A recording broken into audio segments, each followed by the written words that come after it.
Hello, welcome to the Penguin Podcast, the place where leading authors reveal how they unlock their creative process. I'm Nihal Arthanayake and I'm joined by a Jamaican author whose novel, A Brief History of Seven Killings, won many awards, including the Man Booker Prize in 2015. He says his new novel, Black Leopard, Red Wolf, was written as a sort of African Game of Thrones, a fantasy novel from that continent, reclaiming myths, monsters and magic. Here to explain more is Marlon James. Hey Marlon, how are you? I'm all right. I'm at that stage where I'm in denial and I'm exhausted. So I'm slightly delirious, but I'm good. Now Marlon, regular listeners will know that we ask authors to bring a handful of objects that have inspired them. But you've literally come straight from a tour of the US and we couldn't possibly ask you to squeeze anything else into your suitcase. Do you get to enjoy London at all while you're here? I know you are doing round after round after round of things like this. You know, I mean, I stole sometimes Sunday night, but other than that, it's been a pretty big whirlwind. But Sunday night, I think I was in the West End. I knew because there were a lot more gay people. Yeah, Soho is good for that. Yeah, and there was it was weird. There was a dish called venison faggot. Yes. And I was like, isn't that a little inappropriate? So that's a very different word here. I guess, but I thought it was a pile of twigs or something. Yeah. So cigarettes Like a used fag. to be It's called a fags. fag. Yeah. Right. Yeah, but these were two massive beef balls. I was like, is this like deer testicles? I'm not sure how to read these connotations. Yeah, I wonder if you look at those things now through Black Leopard, Red Wolf, and think of them as anointed charms. Maybe. The giant venison testicles hanging, rotting from a... I mean, there is occasional phallic stuff in the book, so... No doubt. How easy is it, in a pithy, summarised way, to describe Black Leopard, Red Wolf? I just basically give a synopsis of the plot, really. A slave trader hires a bunch of mercenaries to find a kid who's been missing for 3 years, a boy. And the mission, instead of finding the boy, leads to the boy's murder. And there are only a few witnesses, and there's an inquisition to find out what the hell happened. And each witness's testimony adds up to a different book. So there are 3 books, and it's basically 3 different witnesses telling the same story. The reader at the end of this is going to have to be the one who decides what's truth, because I'm not. There won't be Black Leopard, Red Wolf Part 4, where I go, what really happened was... Nah, I'm leaving the burden of deciding who's telling the truth on the reader. I loved this book. Thank you. But one thing when I started to read it was, it reminded me, because music is a big part of my life. I was a DJ for many years. It's as if I'd been listening to Jay-Z my whole life, and then suddenly someone brought Miles Davis into my life. And I had to redesign how I read, how I listen, how I process. How was that for you? It was pretty much the same thing. I had to redesign how I wrote and how words sound and how even something as simple as how a sentence comes together. Because I was using different systems. I grew up in a former British colony. I speak English. My standard English is actually a pretty colonial English. Going to other languages and cultures and use those language systems. I wasn't going to write a novel in Swahili or a novel in Wolof. But I took a lot from how those language systems and those grammar systems work. For example, some of the characters in the book, like Sogolon, only speaking present tense regardless, which actually is one of those things that Jamaicans do. We just always thought it was a sign of backward English. It was a sign that it's just another thing that, big old massa couldn't stomp out on the slave plantation. That in a lot of these languages, the verb always stays present tense. The rest of the sentence shifts. So that it tells you that it's past. Like in Jamaica, nobody says he went. They say him did go. Or he'll be along soon, him soon go. Go stays present tense. It's the words around it that shift. There are a lot of African languages like that. But to recognize that and then rewrite English in that way, it took a commitment. Especially then you have to write 4 or 5 characters who have 4 different kinds of English, none of which is English. I mean, I researched this book for a good 2 years before I wrote a word. so that I could write that way without necessarily, going mad. Do you think there's an African muscle memory in that you were taken, your ancestors, from Africa, and the culture was, people would attempt to destroy everything that was African in you, but yet something remains? Did you find that as you discovered the rhythm that it became so natural to you? Absolutely agree. There's an African muscle memory. Just as how Irish Americans have an Irish muscle memory. Here's another example of African muscle memory, which I wouldn't have known had I not researched it.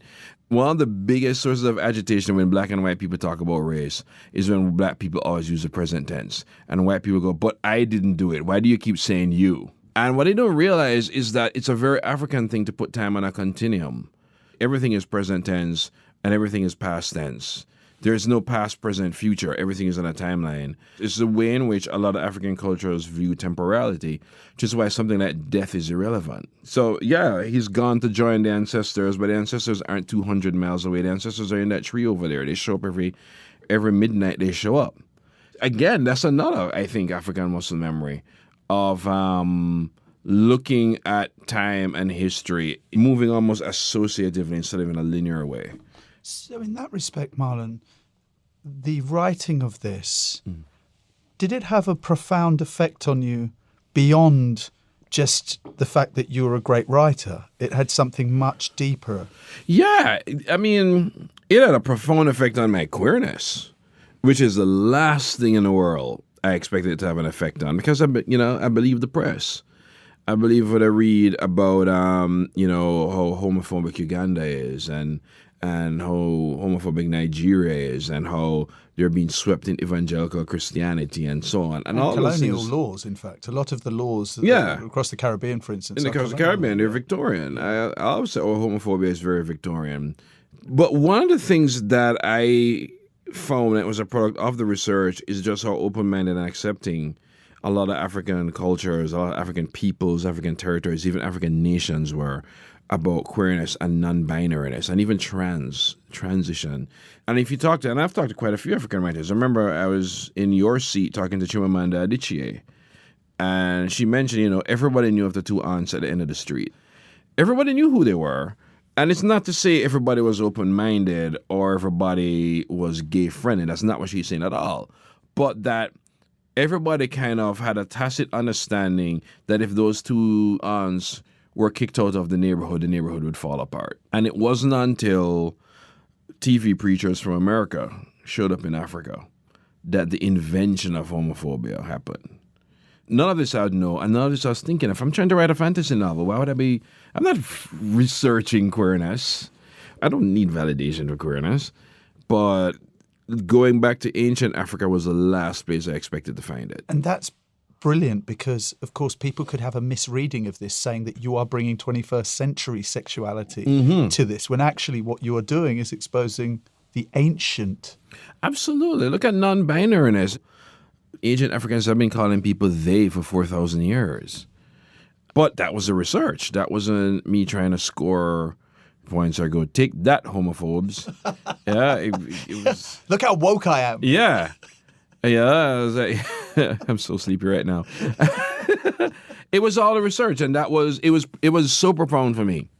And I knew it had to be in the book. What did you enjoy most, Marlon, about this process? We've already talked about some of the things of how it changed you profoundly.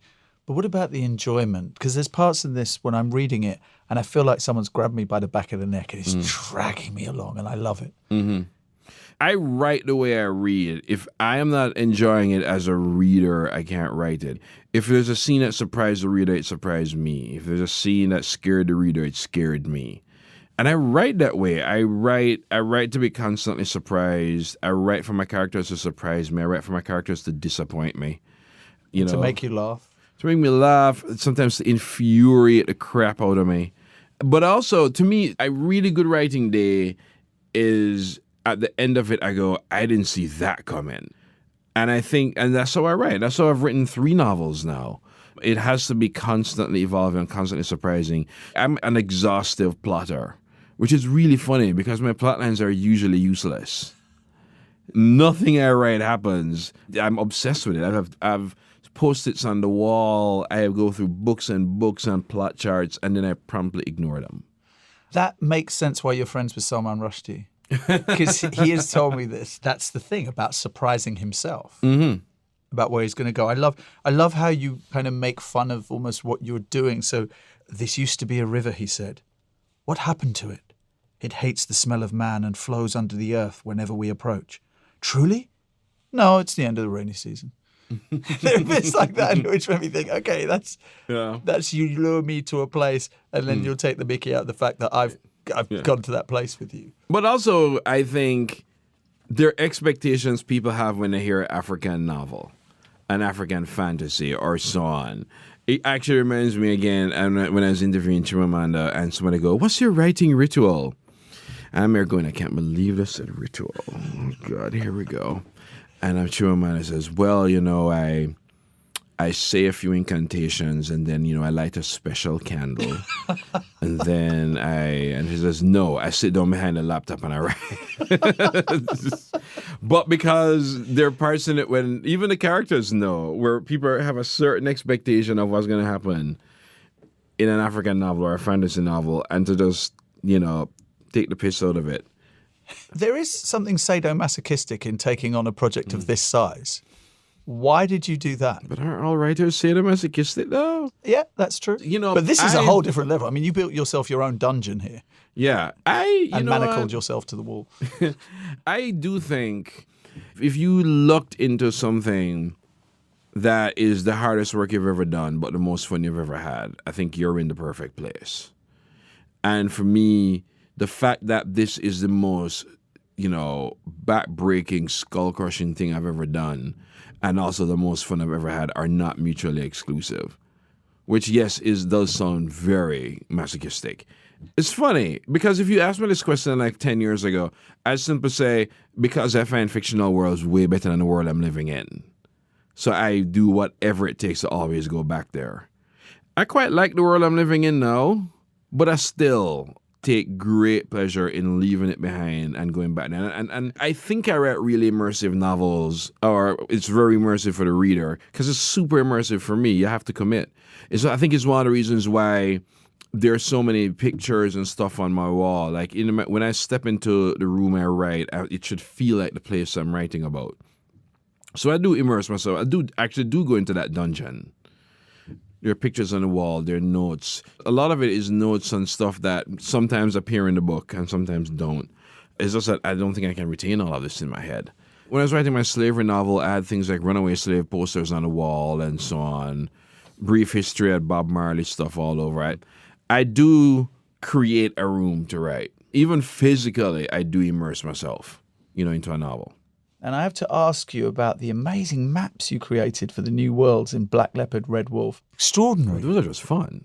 Yeah. I mean, was that from the start that you wanted to do that as well? Not just writing the text, but drawing the world? Yeah. There was a very rudimentary form of this map that I drew because I wanted a world that felt lived in. The thing about fantasy in particular, and to a lesser extent historical fiction, is that you can't enter a world and feel like you yourself is a tourist in it.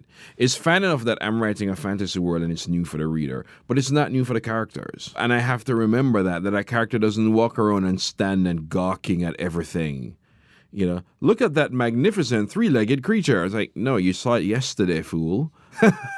So my characters have to move in a world that they take for granted. So I knew I had to get to the point where I take the world for granted, even as I'm building it. And a great way of doing this is maps, because maps situate your characters in actual space, right down to, say, street. So I know very well the character wouldn't have turned or left. He would have turned right, because right is the road that leads to such and such. But I had to draw a map to know that. In Brief History of Seven Killings, a lot of scenes happen in the Bronx. I had to get a map of the Bronx. So I knew that it has to be Gun Hill Road and not Boston Road. But you have to get that point with fantasy as well. You're building this world, and world building takes a lot of time, but when you start to write about the world, you have to write as though it's always there. So you do have to turn Middle Earth or Wakanda, or in my book, the Northlands, into New York City.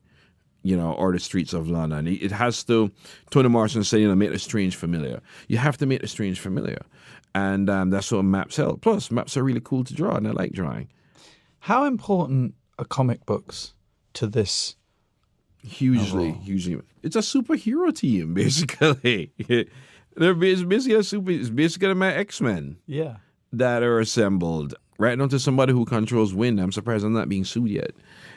Comics are hugely important for lots of reasons. One, I think a lot of my action is still derived from comics. And I wish people understand when I say your war scenes feel very comic booky, that I take that as a huge compliment. I'm not trying to write realistic war scenes. I haven't been in war. I can write zap and pow, though. It's very important in terms of that. But it also is very important in terms of how you write about misfits. I am a huge devotee of X-Men, and I've always said reading X-Men is a lot like being an X-Man. Especially as growing up a nerd. I used to, in order to win over friends, I'd do my friends' homework for them. And then as soon as that was done, they'd go right back to calling me faggot or blah, blah, blah. And I remember reading X-Men going, holy crap, I am an X-Man. Here am I serving and protecting a world that despises me. And I'll do it again tomorrow. I'm a total mutant. Even that kind of outcastness, fringeness, is I got from comics. Even when Tracker is living in a city, he lives on the fringe of it. He lives in Malacca, and it makes it clear he lives near a wall.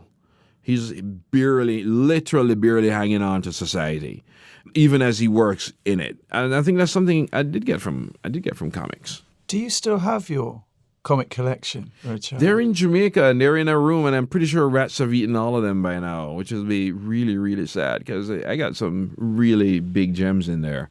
But I still read comics. I'm a huge devotee of Hellboy. No, I'm always buying comics. There is a legend that's totally true about me nearly missing my own autograph line because I went to line up for Mike Mignola, who does Hellboy. Wow, okay, so you are a super fan then. Mm-hmm. And it really, really influenced this world that you've created here. One thing you notice in Black Leopard, Red Wolf is the humour. Now, part of that is born out of the conflict the Tracker has with other characters, quite considerable conflict. There's a great bit where he meets a clever buffalo. Let's hear that extract of the audiobook now.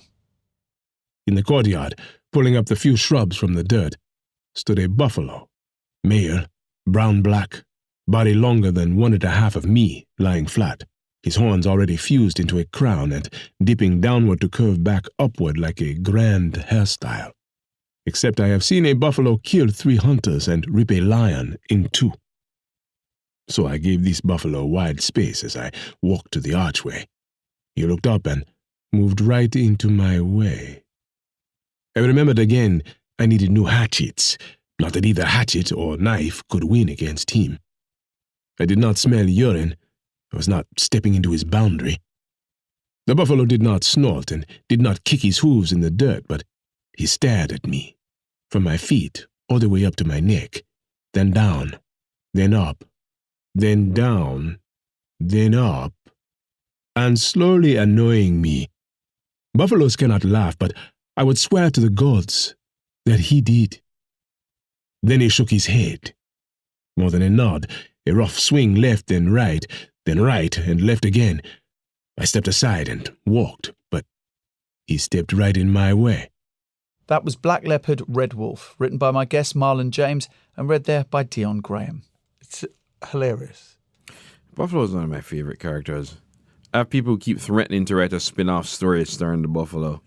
The buffalo, I think, came out of a dilemma. If there's one thing I cannot stand in narratives about Africa, particularly non-fiction narratives about Africa, is you have all these one-dimensional humans with these multi-dimensional lions. But at the same time, I knew I wanted a world where it's not just a dominion of humans, because that to me just went back to Western stuff and Western fantasy. And one of the easiest ways to be racist in Western fantasy is to just make the dark characters animalistic. So I knew I didn't want an Orientalist view of animals and nature in Africa, but I also knew I didn't want a view where it's the humans on top and animals or whatever below, because I wasn't writing that world. So the whole idea that there'd be an animal, a creature, or a person who is pretty sentient and pretty smart. Well, they're already pretty smart, but almost looked upon an equal footing as everybody else. Just was really, really exciting to me. There's also, again, it bears repeating, I'm a part of the comics universe. You know, those characters are always in comics, whether it's Crypto the Superdog or whatever. And also, again, he was so much fun to write. Did you instinctively understand and know that you were never going to orientalize this? Or was it something because of how you were brought up, where you were brought up, that you had to almost unlearn? Oh, I definitely had to unlearn. I grew up in independent Jamaica, but I still had a very colonial education. I remember talking to both Salman Rushdie and Michael Ondaatje about this, about our struggles just writing in English. Because all of us learned standard English, but we learned colonial English. And it's not until I started to travel I realized that when I opened my mouth, I sound like the butler. But I was also deliberate. That's the English they taught us in the Caribbean or in Africa or in India. And to get to the point where English is just another tool as opposed to an instrument of kind of colonialism or orientalizing, it wasn't as hard as I thought it would be. Because I think growing up being conscious of things and even or just reading contemporary African literature for one thing, and having a different view of things than just this sort of Calvinist, white Anglo-Saxon, Protestant kind of thing. Having very, very deep suspicions that humans are actually the smartest animal. Because we're the only animal that knows better but won't do better, so I'm not sure how smart we are. Coming to this book, I used to say it is bleaching out the European out of me to write it.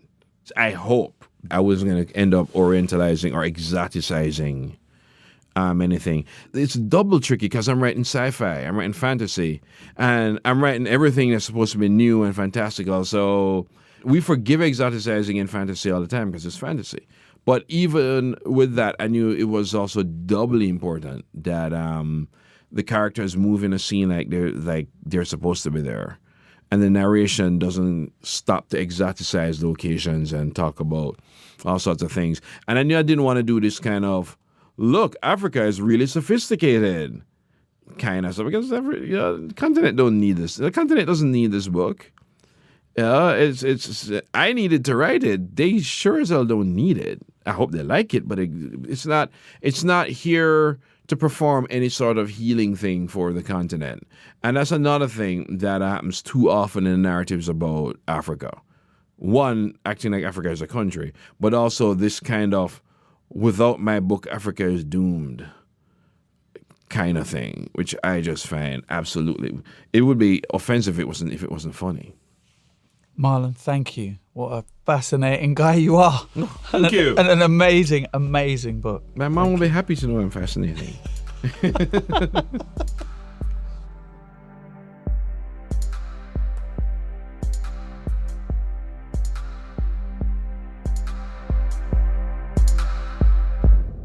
Just a reminder that if you haven't already done so, do subscribe to the Penguin Podcast using any of the podcatchers such as iTunes, Acast, or Spotify on your desktop or smartphone. We're also available on your Alexa-enabled device.